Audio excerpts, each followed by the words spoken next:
UGC university grants commission ये एक statutory body है जो कि यूजीसी एक्ट 1956 के अंडर स्टैब्लिश हुई थी। यूजीसी का मेन रोल होता है हायर एजुकेशन इंस्टीट्यूशंस को रेगुलेट कराना और एकेडमिक स्टैंडर्ड्स, इक्वालिटी और डिसिप्लिन इंश्योर कराना।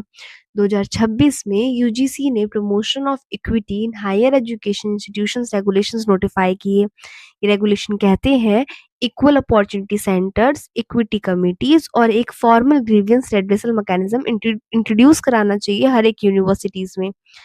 ग्रीवियंस रेड्रेसल मैकेनिज्म का मतलब होता है एक स्ट्रक्चर्ड सिस्टम जहां डिस्क्रिमिनेशन की कंप्लेंट्स को फेयर इंक्वायरी और ड्यू प्रोसेस के थ्रू रिजॉल्व किया जाता है।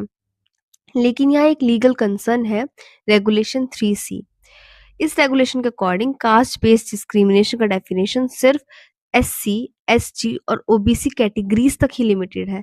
इसका इफेक्ट ये है कि जनरल या नॉन रिजर्व कैटेगरी के इंडिविजुअल इसमें इन्वॉल्व ही नहीं है।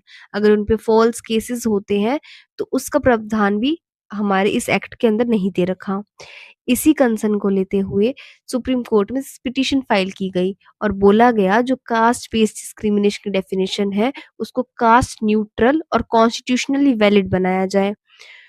इसी लीगल कंसर्न को देखते हुए सुप्रीम कोर्ट ने इस रेगुलेशन पर स्टे ऑर्डर लगा दिया है